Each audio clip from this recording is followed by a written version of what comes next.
So, the Wi-Fi password is on the board over there if you need it, the top right corner. let's begin. I am Rich Hoggan. A couple of you know me. Main focus today is just to dig into some Python, some penetration testing with Python. Not really go too deep, but to just get everyone comfortable with concepts. I was under the impression some people would have some experience. Does anyone have programming background? Okay, glad I asked. Python? Yeah. Okay. How many years? Oh, this year. About 3 years. Okay. Okay. So we're going to just dive in. Maybe it'll be a refresher for everybody. But, we'll do some coding at the end a little bit and go over some of the cool things you can do. So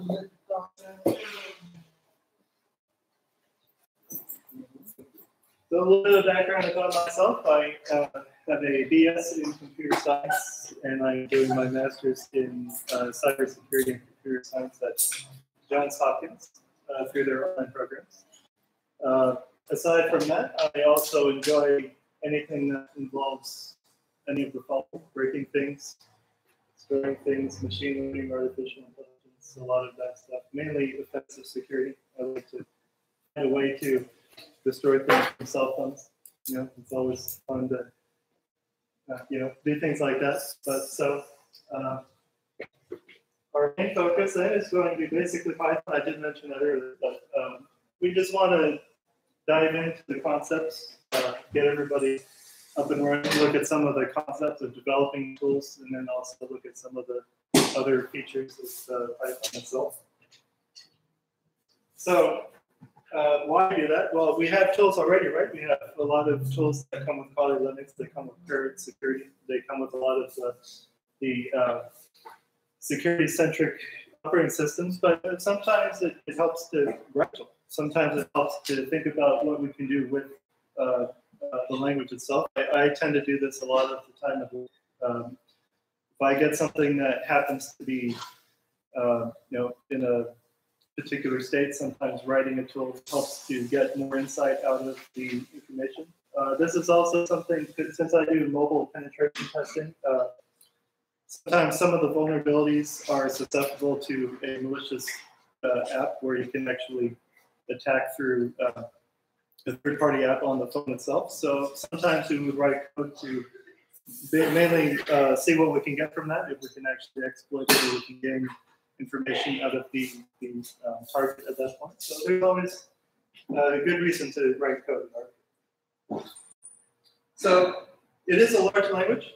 The issue here is that it's got tons of modules, tons of books, tons of classes, and there's a lot to cover. So while we do have a lot of time here, unfortunately, we won't be able to get through the entire language because that would just take way too long. It would be way too tedious, way too boring. But what I wanted to do was just go over some of the core concepts with the language, get everyone familiar once again, and then try to organize things a little bit differently. You'll notice in some of the programming books, they have this linear flow of you do like this first and this. I wanted to regroup the concept a little bit, so you'll see it doesn't really flow like a normal programming class would. So big picture, so essentially, this is the overall focus of the programming language. We mainly want to solve a problem. We're solving problems. We have a problem. We need to solve it. We write code. And if we're in this community, we can actually write code that then goes to an open source community. And then we have modules that get placed in that, and then we go from there. So essentially, this is basically where we're at. This is the core components that help us to get there and to actually take it someplace. So aside from that, you'll also notice this is basically every programming language. Every programming language has some form of this. Some might be more confusing than others. Some might require a little bit more groundwork. I interspersed a little bit of Java just to get you guys to see how much more you have to do in Java as opposed to Python, just to grease the wheels on why you should use Python, but for the most part, that's a good framework for the types of things that we need to know. And so we can get into a little bit of the technical details. So there's different types of languages, and there's different types of data typing strategies. So I didn't really fill this couple of slides out too much, but just to illustrate, we do have interpreted and compiled languages. The main focus is to essentially enable a language where you write code and it'll just execute line by line as the interpreter experiences the code, or compile, where it'll basically compile to an intermediate form and then it would execute.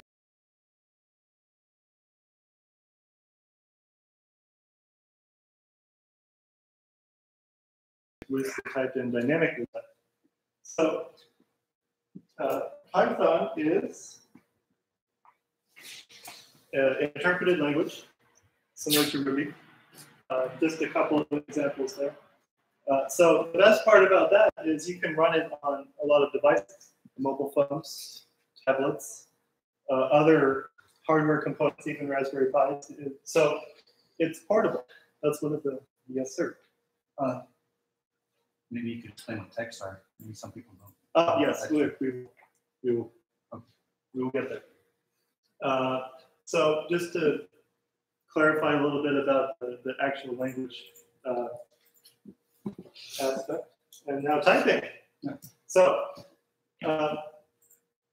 essentially, a strongly typed language means that you have to tell the compiler, I'm going to declare a number, I want it to be an integer, and then I want it to be basically that type, and then you're stuck with it. It'll live.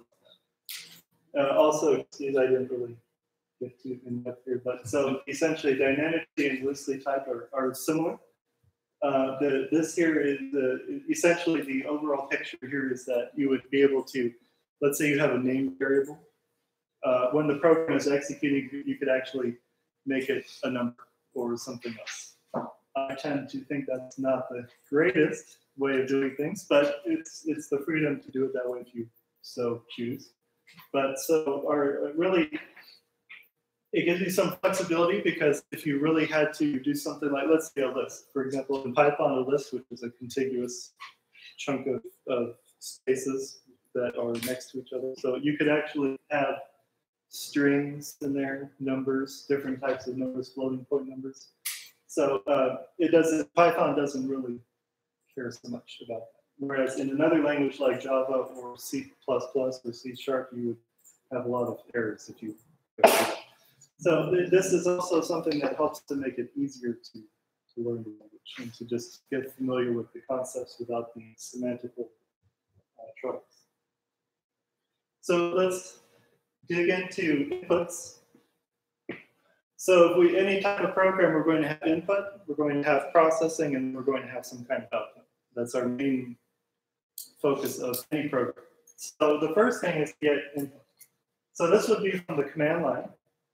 It would enable you to do integer, floating point, and then string.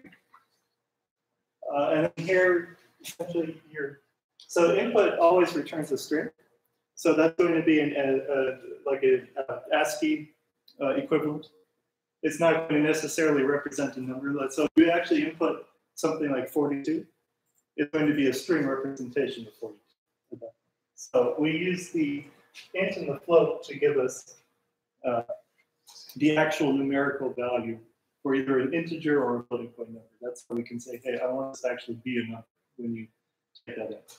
So this will get you, for the most part, different types of data you might experience or you might want the user to provide, or maybe you need to take in when you're parsing data. On that note, let's now look at assignment.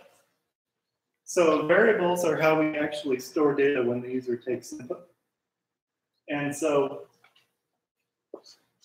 we can declare a variable, we can initialize it and declare it, and then we can also just assign values. Now this can be fairly confusing because In some languages, you're required to do it a certain way, otherwise you get more errors. And then you get frustrated because you don't know why it doesn't run. And so what I thought about would be this here. So this is really all you need to be concerned with. We call it assignment. So sum gets the value of number 1 plus number 2. We usually say gets the value of. But you could just say equals whatever. So essentially, the variable on the left of the equal sign will always get the value on the right. And this is a little gotcha here for the newbies, because some people will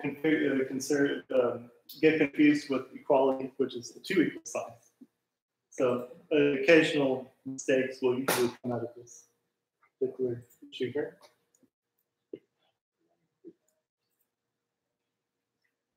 Yeah, so in another language, for example, this would be like a declaration. You're saying, I want sum to be an integer.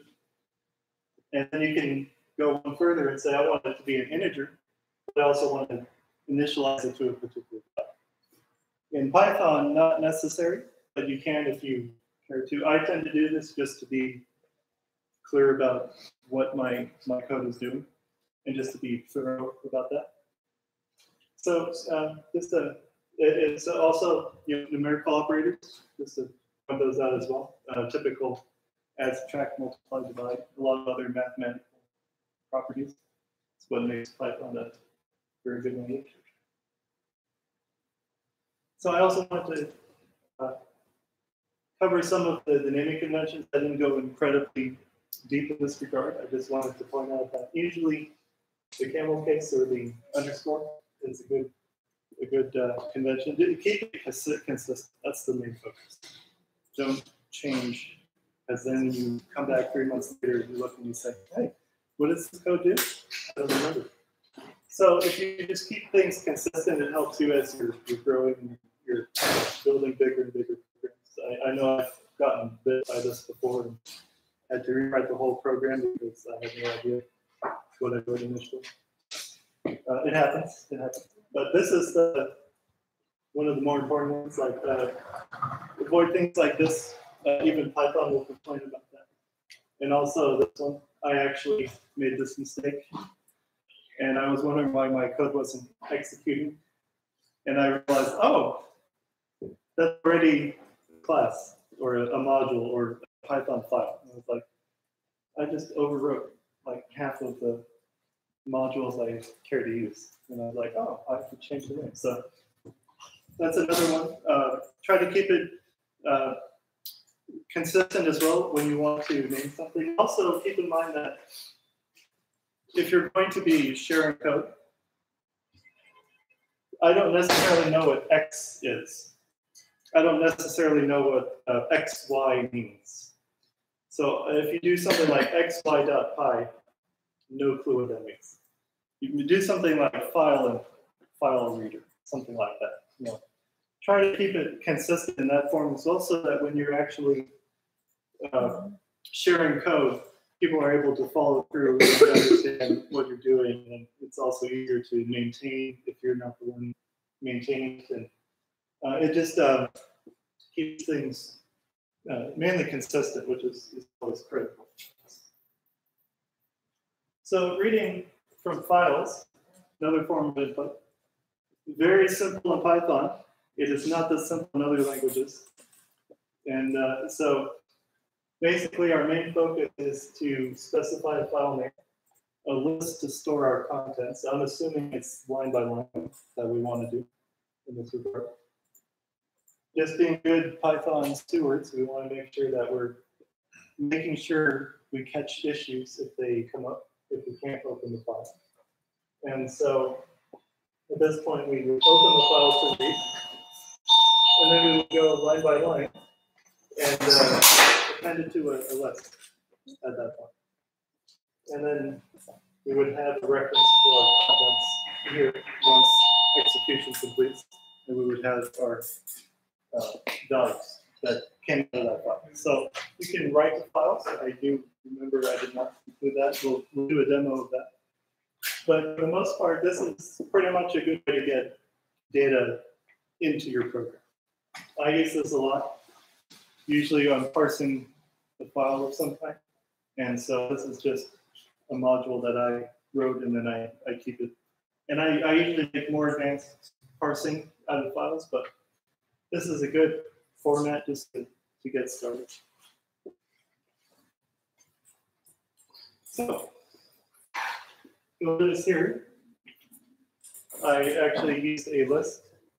So this would be an example of declaring a list in Python, just saying, hey, I want to use a list. And then sometimes it depends, but sometimes if you didn't do this, it'll say, I don't know what this is. I'm confused. And you solve that issue. So sometimes it just helps to say, hey, I'm going to use this as a list. And so taking a deeper look at that, a lot more code for Java, and then typing. So